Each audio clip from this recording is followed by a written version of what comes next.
જવાબ આપ્યો હતો।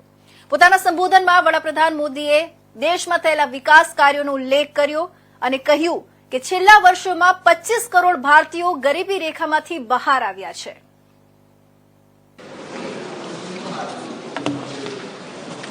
आदरणीय राष्ट्रपति जी के संबोधन पर आभार प्रकट करने के लिए मैं उपस्थित हुआ हूं। कल और आज, कल तो रात देर तक सभी माननीय सांसदों ने अपने विचारों से इस आभार प्रस्ताव को समृद्ध किया। कई माननीय अनुभवी सांसदों ने भी अपने विचार प्रकट किए और स्वाभाविक है कि लोकतंत्र की परंपरा भी है।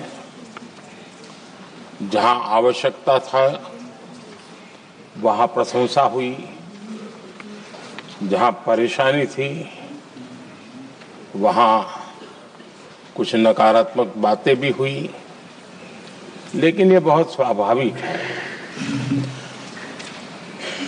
अतः कि मेरे लिए बहुत बड़ा सौभाग्य है कि देश की जनता ने मुझे 14वीं बार इस जगह पर बैठ करके राष्ट्रपति जी के उद्बोधन को आभार व्यक्त करने के लिए अवसर दिया है। और इसलिए मैं आज जनता जनार्दन का भी बड़े आदर के साथ आभार व्यक्त करना चाहता हूं।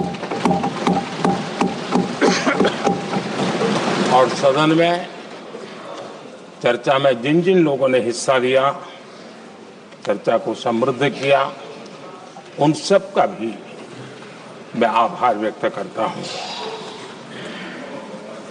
आदरणीय सभापति जी, हम 2025 में हैं। एक प्रकार से 21वीं सदी का 25% हिस्सा बीत चुका है।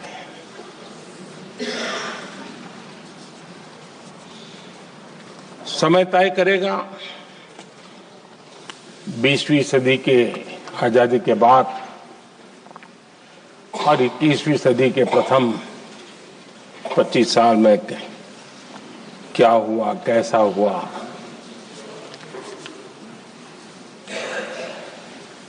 लेकिन इस राष्ट्रपति जी के संबोधन में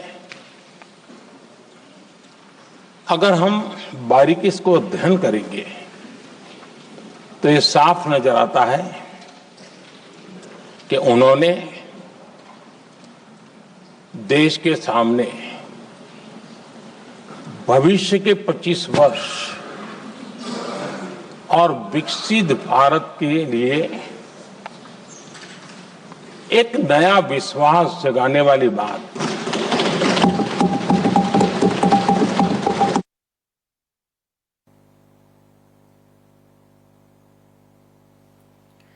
તો વાત કરીએ જૂનાગઢની। જૂનાગઢમાં ભાજપના વધુ એક ઉમેદવાર બિનહરીફ થયા છે। વોર્ડ નંબર 2 ના લીરીબેન કિરીટભાઈ ભીંબા બિનહરીફ થયા છે। કોંગ્રેસના વધુ એક ઉમેદવારે ફોર્મ પરત ખેંચી લીધું છે। આપના ઉમેદવારે પણ ફોર્મ પરત ખેંચી લેતા ભાજપના ઉમેદવાર બિનહરીફ થયા છે। ભાજપના કુલ 9 ઉમેદવારો બિનહરીફ થયા હતા। કોંગ્રેસના કુલ 10 ઉમેદવારોએ ફોર્મ પરત ખેંચી લીધા હતા। જૂનાગઢ મ્યુનિસિપલ કોર્પોરેશન ની ચૂંટણીના નામાંકન ખેંચવાનો આજે છેલ્લો દિવસ છે। તેમાં વોર્ડ નંબર 2 માંથી કટારા પ્રેમલબેન બાબુભાઈ કોંગ્રેસમાંથી, સીમાબેન હરેશભાઈ ધડુક આમ આદમી પાર્ટીમાંથી, બોરીચા કાંતાબેન કનુભાઈ આમ આદમી પાર્ટીમાંથી આજે જૂનાગઢ ભારતીય જનતા પાર્ટીની વિકાસની રાજનીતિ સાથે જોડાઈ અને પોતાના ફોર્મ પાછા ખેંચેલા છે। જેનેથી લીરીબેન કિરીટભાઈ ભીંબા વોર્ડ નંબર 2 માંથી બિનહરીફ જાહેર થાય છે। ગઈકાલે 8 બિનહરીફ હતા, આજે 1 બિનહરીફ, એટલે કુલ 9 બિનહરીફ ભારતીય જનતા પાર્ટીની અત્યારે 60 માંથી 9 સીટ બિનહરીફ થઈ ગયેલી છે. 12 નંબરમાંથી દિલીપભાઈ ગલે જે કોંગ્રેસના ઉમેદવાર હતા એમને ભારતીય જનતા પાર્ટીને ટેકો કરેલ છે. એ જ રીતે એક આપમાંથી પણ વોર્ડ નંબર 2 માંથી. તરફ બીજી બાજુ જૂનાગઢ વોર્ડ નંબર 11 માં અપક્ષ ઉમેદવારે ફોર્મ પરત ખેંચ્યું છે. અશોક સિરોદરિયાએ પણ લોહાણા સમાજના આગેવાનોની સમજાવટ બાદ ફોર્મ પરત ખેંચ્યું હતું. વોર્ડ નંબર 11 માં યોગ્ય કામો થઈ જશે એવી બાંહેધરી મળી હોવાનું જણાવ્યું હતું. હવે વોર્ડ નંબર 11 માં બીજેપી ઉમેદવાર શૈલેષ દવેની પેનલ અને કોંગ્રેસ પ્રમુખ મનોજ જોશીની પેનલ વચ્ચે સીધી ટક્કર થશે.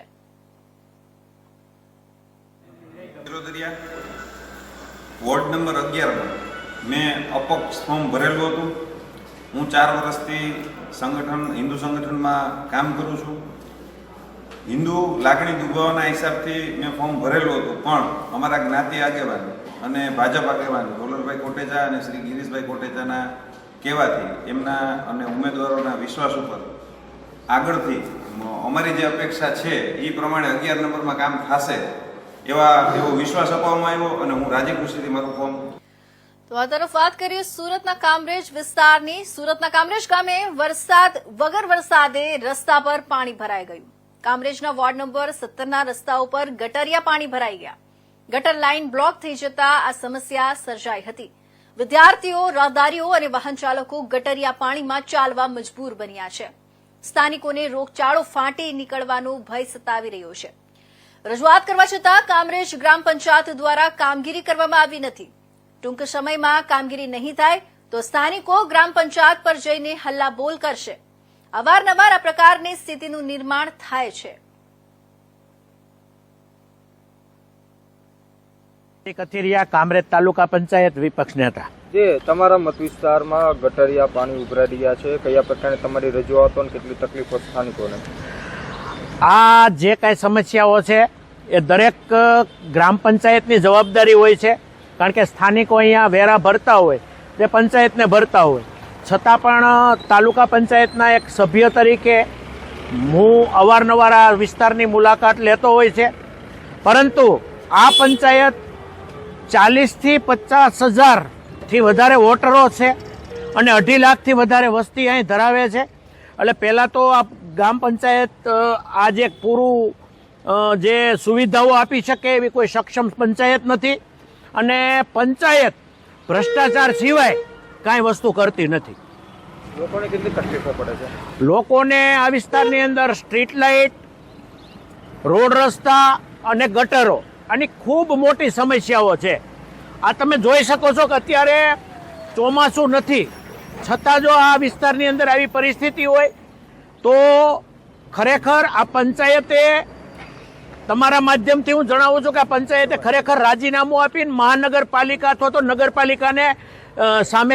મારું નામ લાઠિયા ચંદ્રકાંત, હું આ સગુન બંગલેના સ્થાનિક રહેવાસી છું. કેટલા દિવસથી આ સમસ્યાનો સામનો કરી રહ્યા, કયા પ્રકારની તકલીફો? આમ તો આ ચોમાસામાં અમારે આ જ પ્રોબ્લેમ હતો. અવારનવાર રજૂઆત કરી હતી ગ્રામ પંચાયતમાં, પાણીની, આ રસ્તાની કોઈ ઉકેલ આવતો નથી. અમારી હારે અહીંના ધારા આપણે મહેશભાઈ મેવાડા સહયોગ આપ્યો તો અમારી હારે આવ્યા હતા, ત્યાં જઈને રજૂઆત કરી આવ્યા છે. રૂબરૂ જેડી સાહેબ હતા, પણ ત્યાં જાય ને એટલે અમને કંઈ થઈ જશે, કાલે મોકલી દેશું અને કરાવી આપશું. આના સિવાય કોઈ કાર્યવાહી થતી નથી. અને ચોમાસાની અંદર અમારે અહીંયા ડેન્ગ્યુના કેસ 5 સોસાયટીમાં આવ્યા હતા, 5 કેસ. તો અમે રજૂઆત કરીને કે તો દવાનો છંટકાવ કરી દેશું, તો છંટકાવ કાંઈ થયો નથી. અને અમારે અહીંયા હરે કૃષ્ણ સ્કૂલ આવી રહ્યો, વિદ્યાર્થીઓનો અવારનો જવાનું અહીંયાથી જ હોય છે. તો આ ગટરના પાણીમાંથી એને ચાલવું, રોગચાળો ફાટે અને કોઈ બીમાર પડે તો આ તંત્ર દ્વારા કોની જવાબદારી રહેશે સાહેબ? અને એવું કાંઈ બની જાય તો એનો જવાબદાર કોણ રહેશે? કયા પ્રકારનો વિરોધ રહેશે કામગીરી થાય? આ કામગીરી નહીં થાય ને સાહેબ તો અમે ગ્રામ પંચાયતમાં જઈને સ્થાનિકો દ્વારા. તો વાત કરીએ જૂનાગઢની, તો જૂનાગઢ મહાનગરપાલિકા ચૂંટણીનું ચિત્ર સ્પષ્ટ થઈ ગયું છે. મહાનગરપાલિકા ચૂંટણીમાં વોર્ડ નંબર 3 અને 14 બેઠક બિનહરીફ થઈ છે.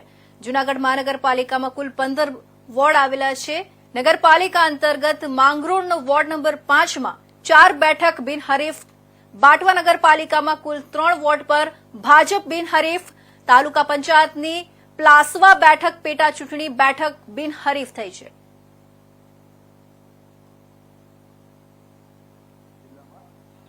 જુનાગઢ મહાનગરપાલિકા અને જુનાગઢ જિલ્લાની 6 નગરપાલિકાઓ અને વંથલી તાલુકો અને આપણા જુનાગઢ ગ્રામ્ય એની 2 તાલુકાની પેટા ચૂંટણી એમ આપણી કુલ ટૂંકમાં 9 સ્થાનિક સ્વરાજ્યની સંસ્થાઓની ચૂંટણી જાહેર થઈ હતી.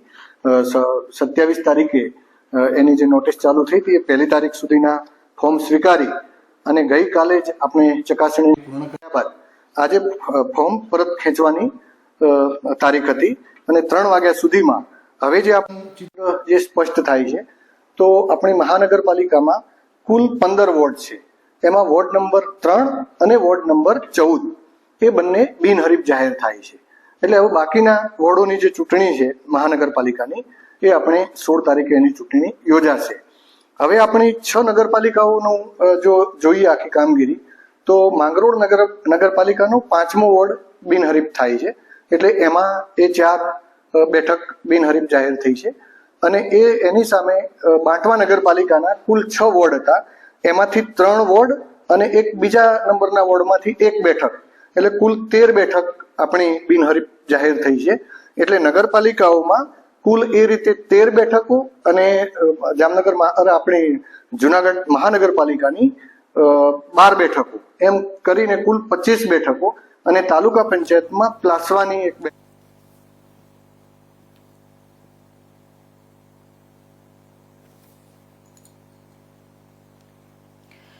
તો વાત કરીએ જૂનાગઢ બીજેપીએ દાવ ખેલતા કોંગ્રેસે ધર્યા ધરણા. કોંગ્રેસ પ્રમુખે ધારાસભ્ય શહેર પ્રમુખ ફોન કરી રોકડની ઓફર કરી રહ્યા છે. કોંગ્રેસના ઉમેદવારોને પૈસા ધાક ધમકી આપી ફોર્મ પરત ખેંચવા દબાણ કરી રહ્યા છે. લોકશાહીનું હનન કરતા હોય એમ ગુંડાઓ સાથે રાખીને ઉમેદવારોને ધમકાવવામાં આવી રહ્યા હોવાનો આરોપ લગાવવામાં આવ્યો છે.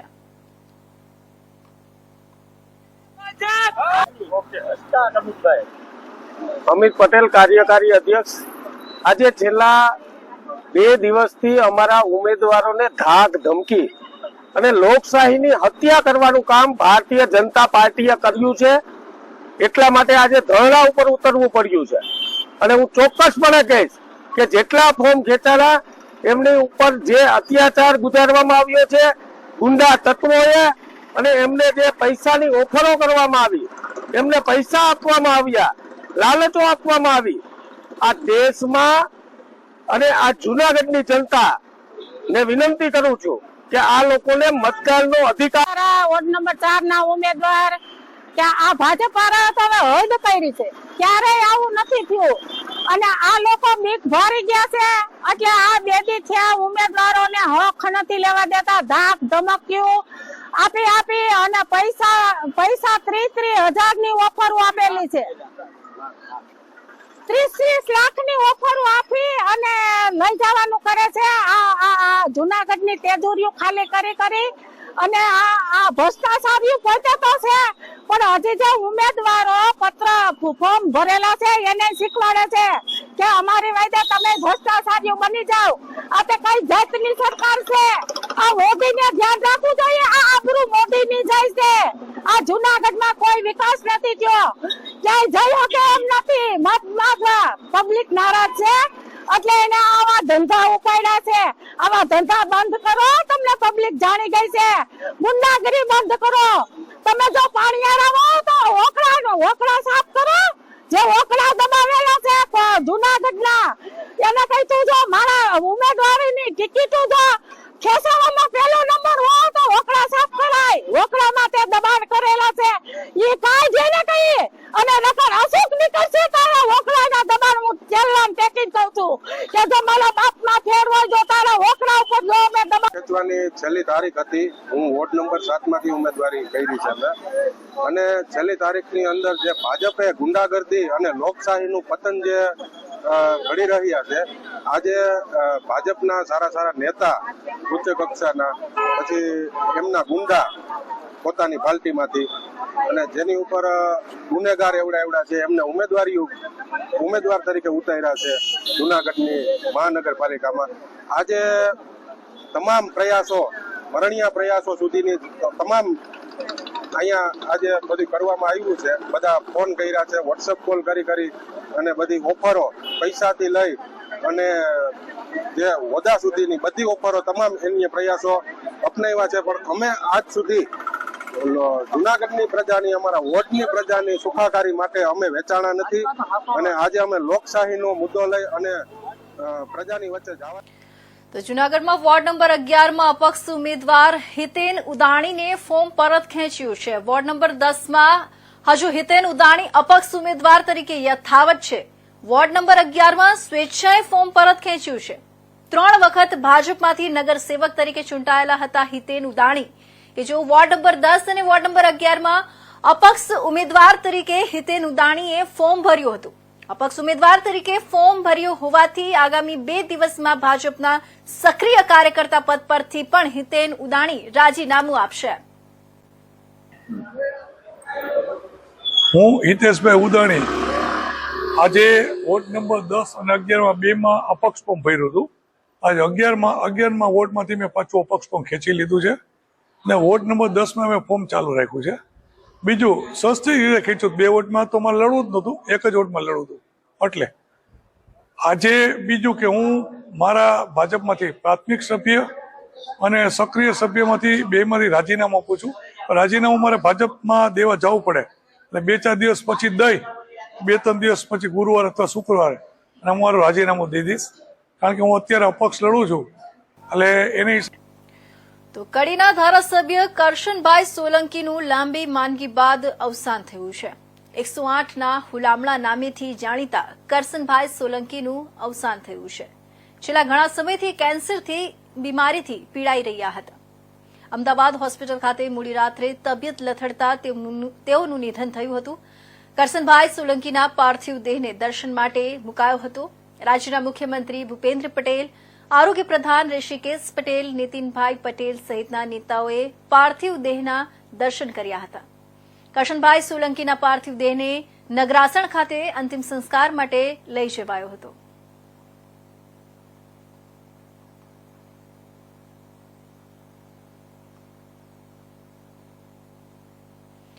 તો આગળ વાત કરીએ, પાલનપુર નગરપાલિકા દ્વારા મટન માર્કેટને દબાણ હટાવવા નોટિસ આપવામાં આવી હતી. તેમ છતાં વેપારીઓ દ્વારા દબાણ દૂર કરવામાં ન આવતા મંગળવારે નગરપાલિકાની ટીમ દ્વારા દબાણ ઉપર જેસીબી ફેરવી દબાણ દૂર કરવામાં આવ્યું હતું. પાલનપુર શહેરના સિમલા ગેટ વિસ્તારમાં મટન માર્કેટ આવેલું છે કે જ્યાં કેટલાક વેપારીઓ દ્વારા ઓટલા, શેડ સહિતનું દબાણ કરવામાં આવ્યું હતું, જેથી આ અંગેની ફરિયાદના પગલે નગરપાલિકા દ્વારા મટન માર્કેટના 23 ઉપરાંતના વેપારીઓને નોટિસ આપી 4 દિવસમાં દબાણ દૂર કરવા તાકીદ કરવામાં આવી હતી. તેમ છતાં વેપારીઓ દ્વારા પોતાનું દબાણ ખુલ્લું કરવામાં ન આવતા આજરોજ મંગળવારે નગરપાલિકા ઓફિસ સુપ્રિન્ટેન્ડન્ટ સંજય વ્યાસ, ટીપી કમિટીના અધિકારી દીપ જોશી સહિત પાલિકાની જુદી જુદી શાખાના અધિકારીઓ અને કર્મચારીઓ જેસીબી સાથે મટન માર્કેટ પહોંચ્યા હતા અને દબાણો પર જેસીબી ફેરવી ઓટલા, શેડ સહિતના દબાણો દૂર કરવામાં આવ્યા હતા, જેમાં પોલીસનો ચુસ્ત પોલીસ બંદોબસ્ત ગોઠવવામાં આવ્યો હતો. આ કાર્યવાહીના પગલે આજુબાજુના વેપારીઓ સહિત લોકોના ટોળે એકત્ર થઈ ગયા હતા. આજરોજ પાલનપુર નગરપાલિકા દ્વારા પાલનપુર નગરપાલિકાની જે શાક માર્કેટ છે એની પાછળના ભાગે આવેલ જે મટન માર્કેટ છે ત્યાં આગળ 20 થી 23 જણ 25 જણને દબાણ કરેલ હતું. એ દબાણ દૂર કરવા માટે અગાઉ અમે નિયમ અનુસાર નોટિસો આપેલી હતી. તે છતાં પણ દબાણ દૂર ન કરતા સીએમ પોર્ટલ ઉપર આ પ્રશ્ન આવેલ હતો, જેના આધારે આજ રોજ નગરપાલિકા દ્વારા અને સિટી સર્વે દ્વારા માર્કિંગ કરીને કાયદેસર દબાણ દૂર કરવાની કામગીરી હાથ ધરવામાં આવી છે. કેટલા સમયથી દબાણો ધમધમી રહ્યા હતા અને કેમ પાલિકા હવે બનાસકાંઠા પોલીસમાં હત્યારી પોલીસ કોન્સ્ટેબલ તરીકે ફરજ બજાવતા જવાનનું 1 વર્ષ અગાઉ અકસ્માતમાં મોત થયું હતું, જેથી એક્સિસ બેંક દ્વારા તેમનો ક્લેમ પાસ કરી જિલ્લા પોલીસ વડાના હસ્તે ₹1,16,00,000ની સહાય પરિવારને આપવામાં આવી હતી, જેથી પરિવાર દ્વારા પણ બેંક અને પોલીસનો આભાર વ્યક્ત કર્યો હતો. બનાસકાંઠા જિલ્લામાં પોલીસ તરીકે ફરજ બજાવતા હત્યારી તેમજ બિન હત્યારી પોલીસ જવાનોના સેલરી બેંક એકાઉન્ટ એક્સિસ બેંકમાં હોવાથી એક્સિસ બેંક દ્વારા અકસ્માત ક્લેમ લેવામાં આવે છે, જેથી કોઈપણ કર્મચારીનો અકસ્માત થાય તો તેમને બેંક દ્વારા ક્લેમની રકમ ચૂકવવામાં આવે છે. તે જ રીતે વડગામ તાલુકાના મેમતપુર ગામના વતની અને બનાસકાંઠા પોલીસમાં હત્યારી પોલીસ કોન્સ્ટેબલ તરીકે ફરજ બજાવતા દલપતસિંહનું 1 વર્ષ અગાઉ અકસ્માતમાં મોત થયું હતું, જેથી જે તે સમયે પોલીસ તરફથી મળતા લાભો તો જિલ્લા પોલીસ વડા મારફત ઝડપથી આપી દેવામાં આવ્યા હતા, પરંતુ બેંક દ્વારા લેવામાં આવેલા ક્લેમનો ચેક 1,16,00,000 રૂપિયાનો પાસ થતા આજરોજ મંગળવારે બેંક કર્મચારીઓ દ્વારા જિલ્લા પોલીસ વડા અક્ષયરાજ મકવાણાના હસ્તે મૃતક પોલીસ જવાનના પરિવારને ચેક અર્પણ કરવામાં આવ્યો હતો. આમ બેંક દ્વારા અકસ્માતમાં મૃત્યુ પામેલા પોલીસ જવાનના પરિવારને રૂપિયા 1,16,00,000નું ચેક આપવામાં આવતા પરિવાર દ્વારા બેંક અને પોલીસ પરિવારનો આભાર વ્યક્ત કરવામાં આવ્યો હતો. ગત વર્ષે 13/3/2024 ના રોજ અમારા ભાઈ દલપતસિંહ જે પોલીસ ડિપાર્ટમેન્ટમાં સર્વિસ કરતા હતા તેમનું અકસ્માતમાં મૃત્યુ થયેલું.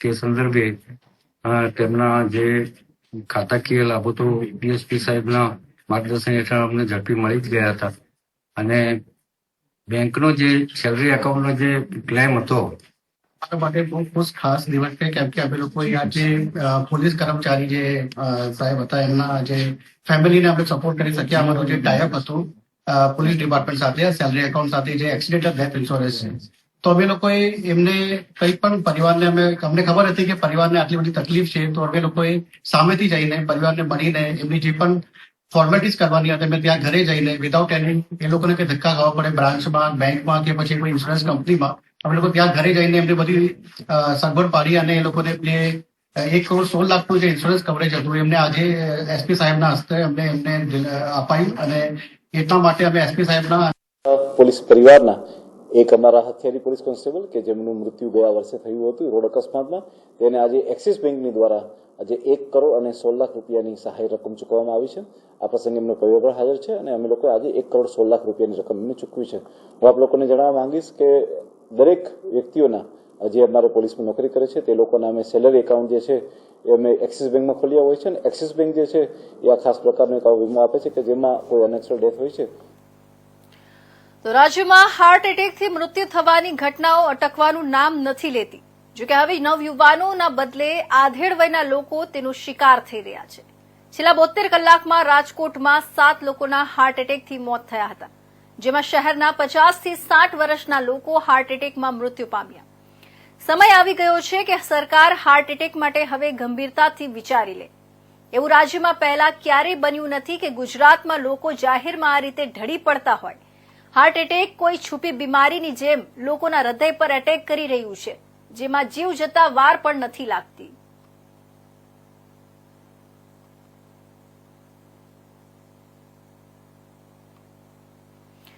સુરેન્દ્રનગરના 5 ગામોના પશુપાલકોએ સીમ તળાવ ખોદવાના મુદ્દા સામે વિરોધ દર્શાવ્યો હતો. સીમ વિસ્તારોમાં તળાવો ખોદવામાં આવી રહ્યા છે અને કાયમી માળખા બનાવવામાં આવી રહ્યા છે. પશુપાલકો માટે પીવાના પાણીની સમસ્યા ઉભી થઈ છે. વઢવાણ, કોઠારિયા, મૂળચંદ, રાજપર, બાલાસીમ વિસ્તાર સહિતના ગામોના 5,000થી વધુ પશુપાલકો પીવાના પાણીથી વંચિત છે. તો વલખા એક તળાવ બાકી હતું, પણ આયુર્વેદિક હોસ્પિટલના નિર્માણ દરમિયાન તેના વિનાશ પર ગુસ્સો હતો. વઢવાણ નજીકના તળાવમાં ગટરનું પાણી 1,000 લીટર પાણી નાખવામાં આવી રહ્યું છે અને તે પાણીનો પણ ઉપયોગ થઈ રહ્યો નથી. ખેડૂતોએ સીમ વિસ્તારોમાં 10થી વધુ તળાવો ભરવા સામે ગુસ્સો છે. આંદોલનનો માર્ગ અપનાવવાની ધમકી આપી હતી.